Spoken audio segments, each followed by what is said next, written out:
All right, Thank you. I'd like to introduce Mr. Lindley, who will be sharing his ideas on employability skills.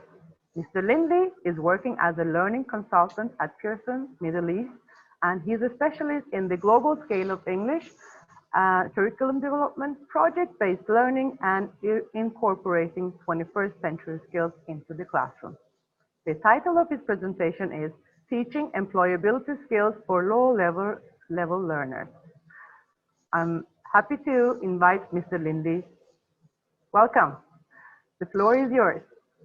Thank you very much, and thank you everybody for your time. Well, there's a lot of you. That's great. It's great to see everybody online. I have to check. Can you see my screen okay? Somebody said once, this is the catchphrase of 2020. Can you see my screen? Lovely, lovely. We can see it. Beautiful. Yeah. Perfect. Right, guys. So I hope this session will be as interactive as possible. It's meant more of as a workshop rather than a presentation of a paper. So please do add your questions to the chat box. I've also got some questions for you. So hopefully we'll work through this together. What are we going to cover? Just briefly in these 20 minutes is all we have together. We'll look at a brief definition of employability skills. There's been lots so far over this day and the previous days of the conference. And I want to notice one thing about a very common model of employability skills that we've all seen. I've got for you 3 tips for low-level learners. So again, I want this to be as practical as possible. So these are tips that you can incorporate in your classroom, taken from my time and my experience in my classroom in the region. And I've got a couple of examples for you of putting these tips into practice. So without further ado, I have here a pyramid split into 7 sections. Now, I'm sure it's obvious to, if not all of you, what I'm taking for my definition of 21st century skills. Anybody in the chat box, what does this remind you of?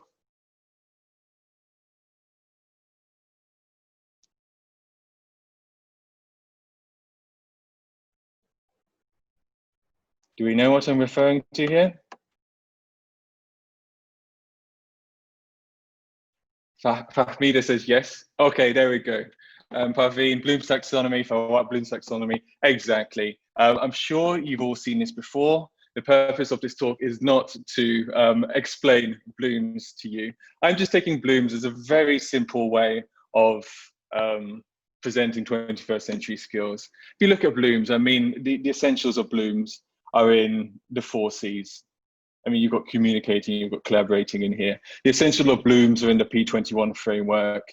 Pearson has also done some research on what skills are needed in the future. And again, it's these higher order thinking skills, which is separating humans from robots. I don't want to argue what 21st century skills are or are not.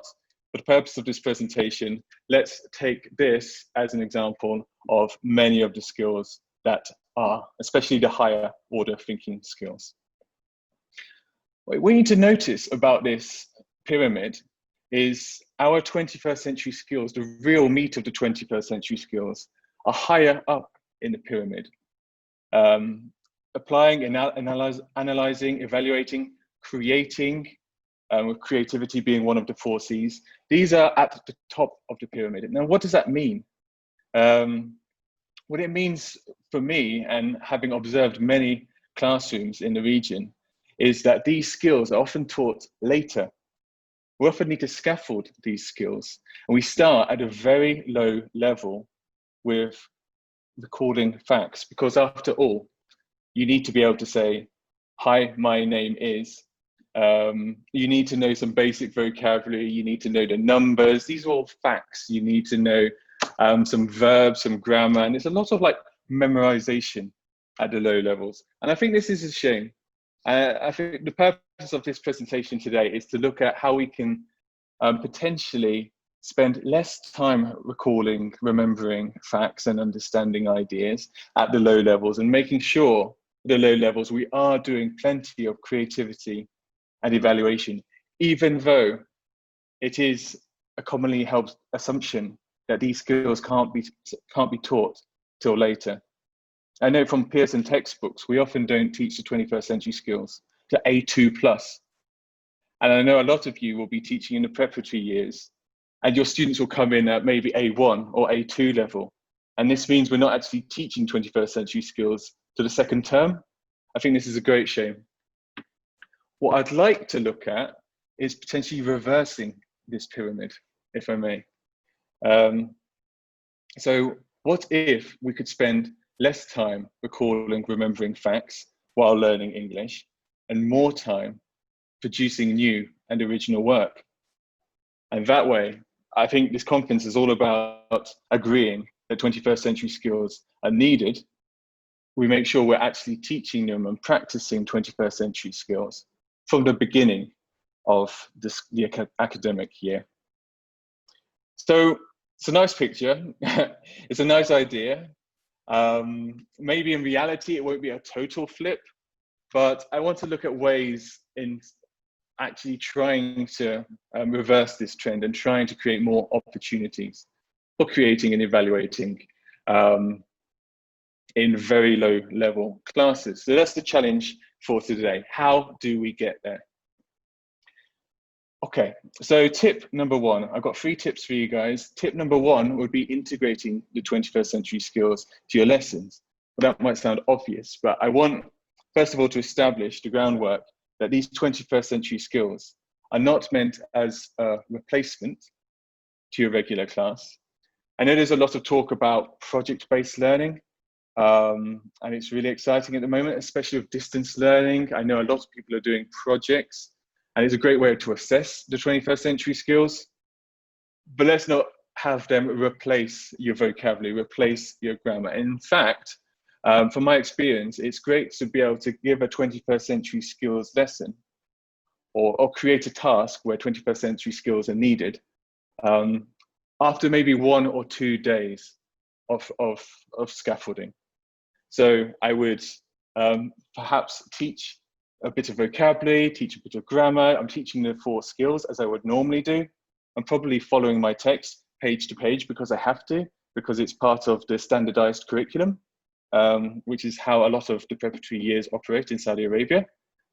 But then, instead of waiting till I get to A2 plus B1 level to start practicing the 21st century skills lessons, I've put in a little task, a little project at the end of that week. And the vocab and the grammar and the writing and the speaking skills are already there. And all I have to do is just adapt this into a 21st century skills class. Now, these classes can be more challenging. Does anybody know who that is in the picture? Or can anyone guess who he is, what he's famous for? And I'll tell you why it's relevant to this class in a minute.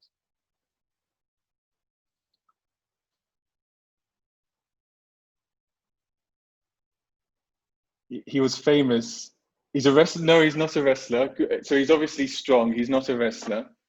Although this, what I'm about to talk about is applicable to wrestlers as well. It's applicable to all gym goers, all sports athletes. He's a British guy. He's a weightlifter, exactly. He's actually world's strongest man of 2017. Yes, he's an athlete. In this picture, he's pulling 500 kilograms.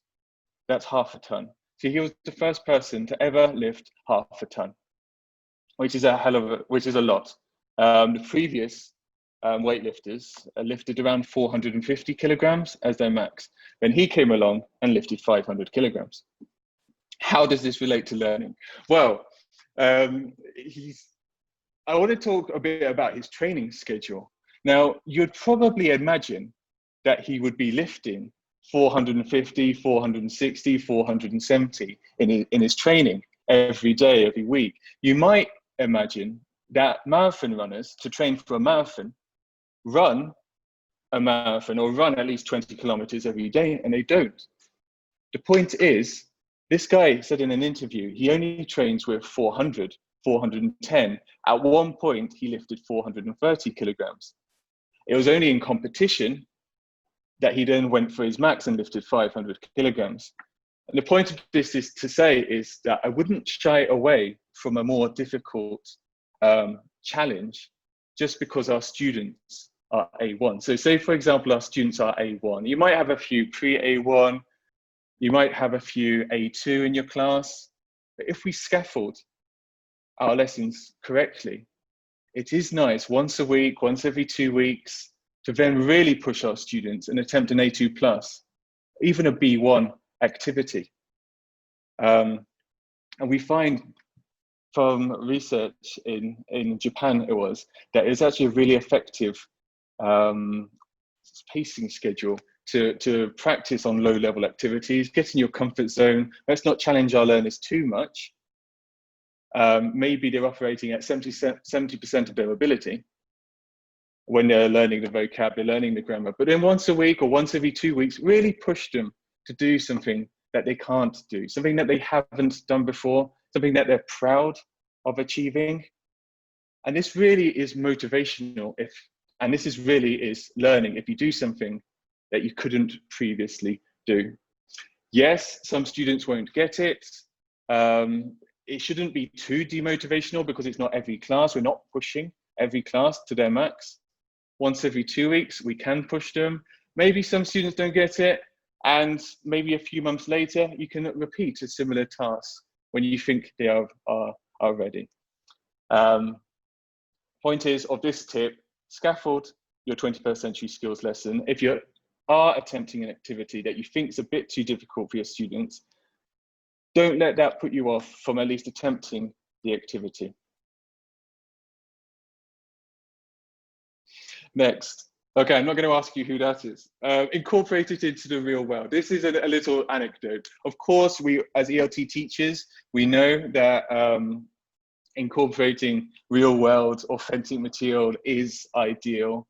We want it to be applicable to the student life, and 21st century skills are no different. I wanted to use an example. Here's a 21st century skills activity example that I did with my learners. I asked them to imagine that an alien was visiting the Earth, and you had to write an interview for the alien, and then one person interviewed the alien, the other person answered, you've got group work. It was a nice little writing activity of writing down the questions, writing down the answers, structuring the interview, then presenting back to the class. And it's kind of like communication, collaboration. It was a nice activity, and I thought it was fun. But then I stopped doing it. I stopped doing it completely because it's great to practice your English skills, but I mean, what's the point of us doing it? Anything that we do with our students really should be applicable to the real world environment. And of course, 21st century skills are exactly that. What skills are needed for the future? So I stopped doing that activity imagine an alien's coming to town, and instead was interviewing each other and even researching celebrities online, writing interview questions for them and imagining their answers, and then role playing. You can imagine that interviewing and interview skills are a lot more important when it comes to yourself, or it comes to people that you possibly meet, or job interviews, than it would be for an alien invasion, for example. Authenticity and applicability, again, motivational to the students to do something that they couldn't possibly previously do. Here's a controversial one. Don't shy away from the use of L1 for low-level learners. So it was the case in the preparatory year where I used to work, not to name names, but we were told not to use Arabic in our classes. And I know it's very contentious. And I know a lot of you will have your own thoughts. Please add your thoughts in the chat box if you not only allow it, but sometimes encourage the use of L1, of Arabic in your English classes. I personally do. One of our latest textbooks that come out is actually points out multiple times it's okay to research in Arabic. And the reason why we do this is, again, if we think about real world authenticity and applicability of the skills, if we are looking for a job, and in the previous example that was doing a job interview, A lot of the information that you find online might be in Arabic, and that's fair enough. And one of the updates to the Sefer was about mediating the language. I'm sure some of you will have seen this, but mediation of language, so translating the language from Arabic to English, or from written to spoken, or from a website to your own presentation. This is all examples of mediation. It's a real world skill. It's a 21st century skill. And at the end of the day, again, this might be contentious. At the end of the day, I would rather my students, even if they're speaking Arabic, I would rather them learn something in my class. And that would be searching for a job or preparing for a job interview, than not learning anything at all. So I would rather in my 21st century skills class, ideally everybody's speaking in English and it's perfect, but I don't want to stop practicing the skill just because there's a lack of English.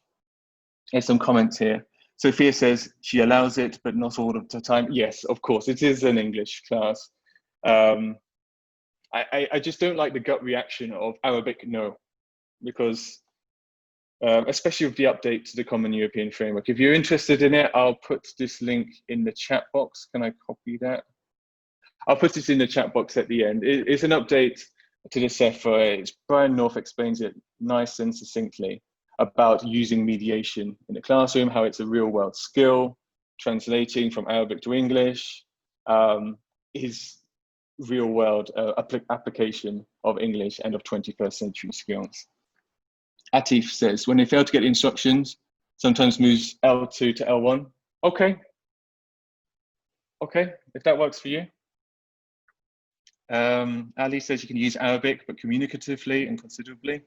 Yeah, I think by considerably, you mean like deliberately, only when it's absolutely necessary. And I think that's what Atif is saying as well. When they're failing to get instructions, you don't want the point of the lesson to be about learning to give instructions, or sorry, understanding instructions. The point of the lesson should be whatever you put in the lesson plan, and in this case, the 21st century skills. Yeah, thanks guys. Sophia, sometimes it's easier to say the word in Arabic to help them grasp the meaning. Okay, so I guess that's we're moving off point a little bit, but because I think we can all agree that 21st century skills do tend to be on the higher end of the spectrum in terms of difficulty of the actual activities, what we're asking of the students. I wouldn't say let's evade the use of Arabic completely. My last tip is to use technology. It was actually my fellow trainer, she was speaking last week, Pamela Johnson. She once said to me, is a 21st century skills class practicing 21st century skills without technology? So can you have a 21st century skills if you're not using computer or phone, if you're not learning how to use technology? I'm not sure what your thoughts are on that. I would say technology is fundamental. I would say you're missing out on a lot if you're not using technology in your 21st century skills classroom. And in fact, the text and images will help the students in their performance. In our low-level books, when we're explaining the 21st century skills task, we've actually started signposting the activities, little emojis to help the students understand the instructions. This is a listening activity, or this is pair work, and you've got the picture of 2 people, or this is group work, and you've got a picture of 4 people. So text and images help in the instructions. Text and images help in presenting. I'm giving this presentation using PowerPoint. It would be a nightmare for me if I was to speak to you guys for 30 minutes. I don't have that skill. Maybe my English is not good enough. Maybe I'm not confident enough presenter to speak 30 minutes without the use of images and text. So using technology is a 21st century skill in itself. It can also help support the students as they can rely on text and images to help communicate their message. Sophia, technology is essential. Yes, totally agree. Wafa says, I'm more to use WhatsApp, email, Blackboard, Word docs to make it all relevant. WhatsApp's fantastic, I love it. I think as a teacher, if I had a separate WhatsApp account, I'd use it more.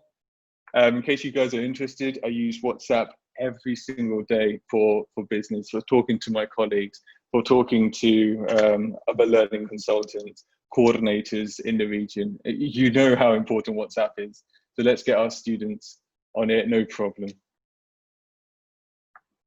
So some ideas for incorporating technology, some ideas of 21st century skills activities, writing an email to a professor. Yes, this is relevant. Yes, we're practicing English, it's a skill, and actually I need to do it as part of my university. Finding information on the university website about campus activities, using the internet to plan a trip to another country. Again, all of these potentially are relevant to the student, and you're using technology. Might also be something that the student hasn't done before. You know, one of my gripes about English textbooks, speaking from a publisher's point of view, is that when we're teaching adults and like an A1, a beginner's book, it's still the same activities. It's still, hi, my name is, it's still the same vocab. And maybe the students didn't get it 6 years ago at school when they first learned it. And maybe they didn't get it 4 years ago and 2 years ago. And we end up doing similar activities. So it would be cool to try and push the student to do something that they haven't done before, like planning a trip, like using online maps, using flowcharts to create a family tree, make a campus phone book. Is that antiquated? Do we still have phone books? Maybe not. Presenting information using technology and using technology to find information about careers. I'm going to pick the last two of those, 7 and 8, and just show you how they are presented. I do appreciate I've only got about 5 minutes left and there's about 5 minutes of questions. Here's one, use technology to present information, work as a team to make a kebsa recipe. Why not, eh? And maybe they will research their kebsa recipe online. Maybe it will be Arabic, and then they will translate it. They'll translate the text from Arabic to English. Then they'll translate the Arabic text into a presentation, and then the presentation will then be mediated into a speaking lesson. Not a problem, in my opinion, that we might have started in Arabic here. Have they given a presentation before? At A1 level, this was taken from an A1 book. I'm guessing no.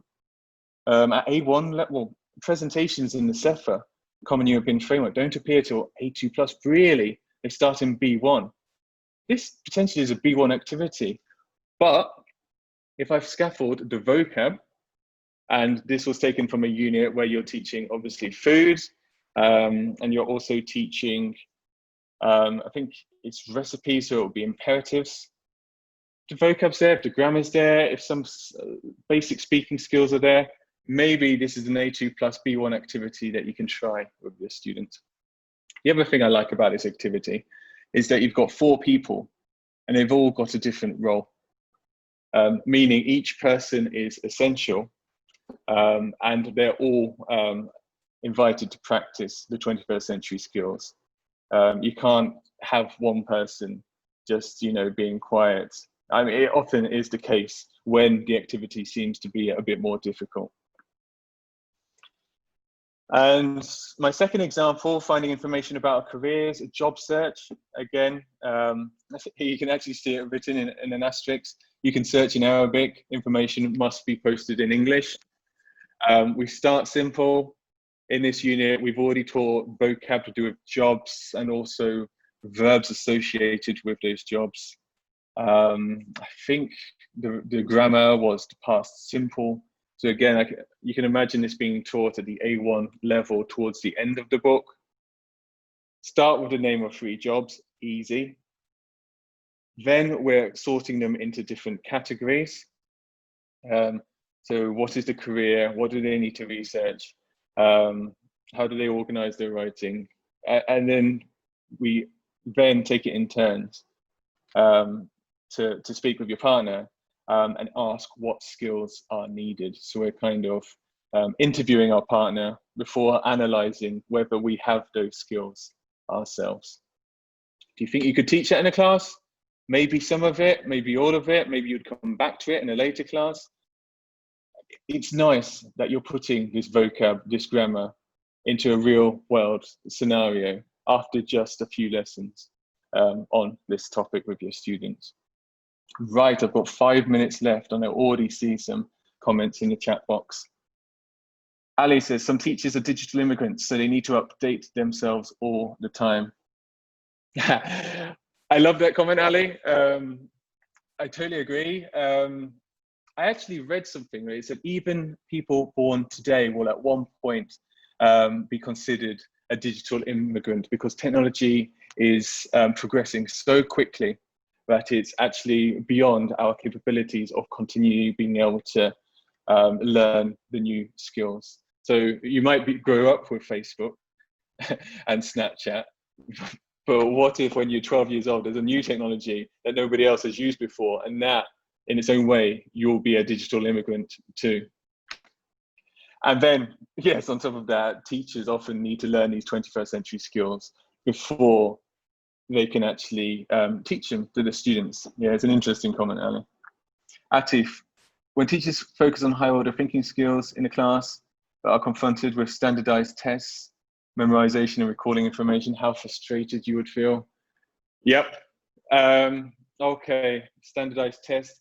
Unfortunately, whole different topic, but unfortunately, assessment right now, it's easiest to do en masse using technology by checking vocab, checking grammar, and reading and listening tests. Now, that is recalling information. Does he remember correctly how to conjugate the present simple? Does he remember this vocab? Yes, frustrated. I wouldn't say that means that we should not teach 21st century skills. And of course, I'm only talking about adding them on and not replacing, not totally replacing vocab and grammar and your traditional language classroom. But this is a call for assessment to also to be more project-based at the same time. If we're teaching the 21st century skills, it makes assign marks to them, and that way we will be it will be fair.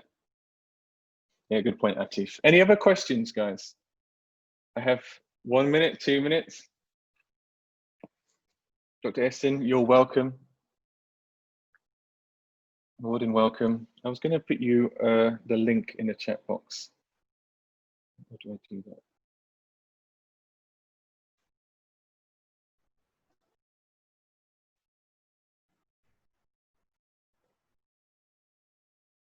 There we go.